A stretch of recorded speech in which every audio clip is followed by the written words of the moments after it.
Superradyo DZWB Flash Report! Si dating DPWH Secretary Manuel Bonoan nakabalik na ng Pilipinas. Ang detalye magmumula kay Mau de la Cruz. Mau, pasok. Ng Perma Immigration, pagdating sa bansa, dating DPWH Secretary Manuel Manny Bonoan ngayong araw sa Ninoy Aquino International Airport. Dumating si Bonoan sakay ng China Airlines sa flight mula Taipei. Ayon sa BIC, Bonoan ay nasa ilalim ng Immigration Lookout Bulletin Order kasunod ng kautusan ng Department of Justice kaugnay ng patuloy na investigasyon sa mga anomalya sa mga flood control at tinaguriang ghost projects. Atay sa record, umalis ng bansa si Bonoan noong nakaraang taon upang samahan ng kanyang asawa sa Estados Unidos para sa isang medical procedure. Ayon sa BI, agad nilang ipinaalam sa kalihim ng Department of Justice ang pagdating ni Bonoan alinsunod sa umiiral ng mga patakaran.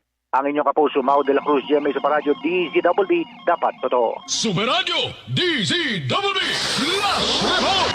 Mayroon pong sunog sumiklab sa bahagi ng Caloocan City. Nandiyan po si Christian Manyo. Christian.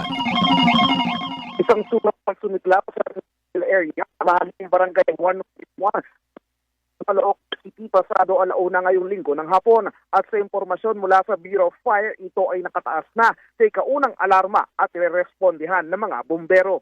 Ako, si Christian Manyo ng GMA Superradyo DZWB, dapat totoo. Superradyo DZWB Flash Report! 3, 5, 4. Tanggap muna tayo ng flash report, mga kapuso. Superradyo DZWB Flash Report! Ako po ang inyong insider, Carlo Mateo. Meron hong sunog na sumiklab sa lungsod ng Pasig. Nariyan po si Luisito Santos L.A. Yes, Kuya Kaloy, isang sunog na sumiklab dito sa bahagi ng Metro Walk Commercial Complex dito sa Barangay Ugong sa Pasig City.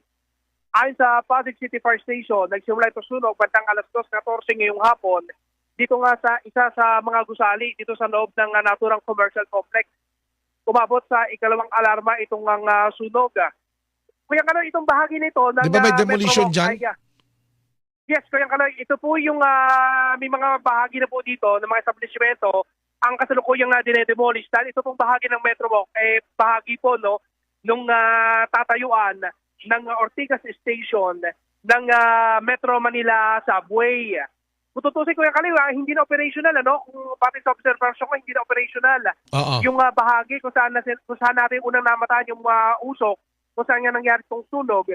Pero doon nga pero nung mangyari itong sunog, kaya wala naman mga tao dito sa loob ng nasunog na mga gusali. Kasamantala, Kuya Kaloy, hindi naman nadamay dito sa sunog. Ito ng tanggapan ng Eastern Police District Mobile Force Battalion na halos ilang metro lamang yung distansya mula dito sa pinangyarihan ng insidente. Alas 3:02 naman ngayong hapon nang ideklarang fire under control itong sunog. Kung sa mga oras ito, Kuya Kaloy, maninipis na usok na lamang yung namamataan natin dito sa nasunog na bahagi itong Metro Walk. Napakaraming mga truck ng bumbero o responder rito mula sa iba't ibang mga fire volunteer at iba't ibang mga city fire station para nga tumulong sa pag-apula dito nga sa nasunog na bahagi itong commercial complex. Samantala, Kuya Kaloy, isang lalaking fire volunteer naman ang napaulat na nasugatan dito. Sa partikular na sa kanyang kanang kamay, yan ay matapos na masugatan dahil sa nabasag na salamin habang siya ay tumutulong sa pag-apula sa apoy na mabilis tamang nabigyan ng paunang lunas ng mga medic mula sa Philippine Red Cross. So dahil dito, Kuya Kaloy, dahil sa dami ng mga fire truck ngayon na nakapwesto dito sa may area ng Meralco Avenue ay bahagya naman ngayon nagdudulot ang pagbabagal sa tali ng trapiko itong ang sunog dahil halos na namang linya nitong Meralco Avenue patungo ng Ortigas area ang okupado ngayon ng mga responding mga truck ng bumpero. Sa ngayon ay patuloy pa rin yung ginagawang mapping up operation upang masiguro hindi na magrekindle pa itong apoy habang iniimbestigahan din ang posibleng naging sanhi itong apoy na tumupok dito sa bahagi ng Metro Walk Commercial Complex sa Pasig City. Ako, si Luisito Santos ng GMA Superradyo DZWB. Dapat totoo. Superradyo DZWB Flash Report! Superradyo DZWB Flash Report! Sunog sa Miklab sa Barangay Amihan sa Quezon City. Ang detalye ng balitang yan, ihahatid ni Luisito Santos. Louis? Isang sunog na nagaganap ngayon dito sa Barangay Amihan sa Quezon City. Ayon sa Quezon City Fire District, particular na tinutupo kayo ng apoy ang isang residential area malapit sa Nara Street. Nagsimula itong sunog bandang alas 3:31 ngayong hapon at nakataas na sa unang alarma. Samantala, naapulan naman na itong sunog na sumiklab sa bahagi ng Metro Commercial Complex sa Barangay Ugong sa Pasig City ngayong ding hapon. Ayon sa Pasig City Fire Station, alas 3:26 ngayong hapon nang kanilang indeklarang fire out ang sunog. Sa ngayon, patuloy pa rin ang investigasyon ng otoridad upang matukoy ang sanhi ng apoy na tumupok sa naturang complex. Ako, si Luisito Santos ng GMA Super Radio DZWB. Dapat totoo. Super Radio DZWB Flash Report. Your bill, sir. What? 40,000 pesos? One for only, sir. Price check or eyes check? Go to EO Executive Optical for expert eye care, state-of-the-art facilities, affordable eyewear. Order for more! EO Executive Optical, love your eyes. Pilyo. Gagambay ang kamay mo ba kung saan makarating? Maloko! At malakas ang dating!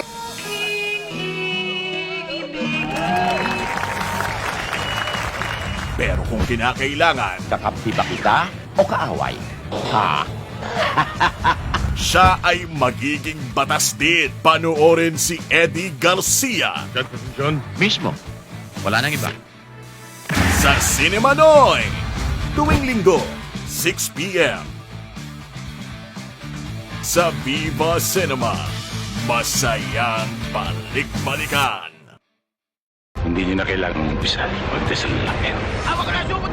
Bago mo ko patayin, Don Miguel, siguraduhin mo laman. Ibibigay ko hinihingi niyo. Ito ba ang hinahanap ko? Anong ginawa mo? Ibibigay ko sa iyong parte mo. Sigaw ng Katarungan. FPJ sa GMA. Ang pamagat ng pelikula, minsay binabanggit ng bida. Paikot-ikot ka pa. Wala ka naman tinamaan. O kaya'y hango sa movie theme song for better recall.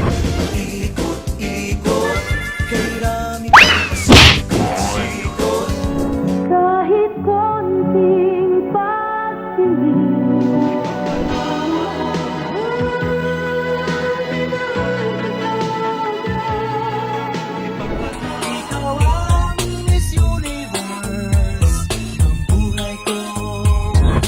Mag-enjoy sa mga kanta at kwento sa Cine Sunday Special this January. Dito sa Viva Cinema. Sinungalingan!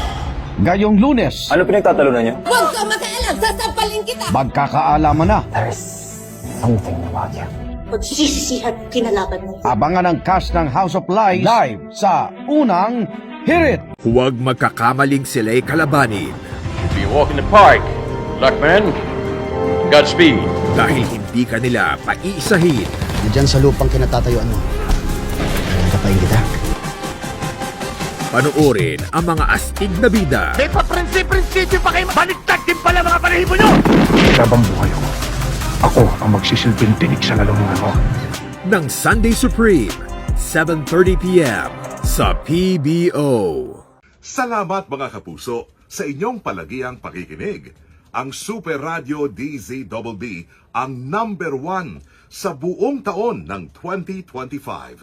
At ngayong 2026, tuloy lang ang paglilingkod namin sa inyo on-air at online para lahat ng dapat nyong malaman tungkol sa nagaganap sa ating bayan ay inyong napapakinggan ng buo sa detalye at buo sa katotohanan.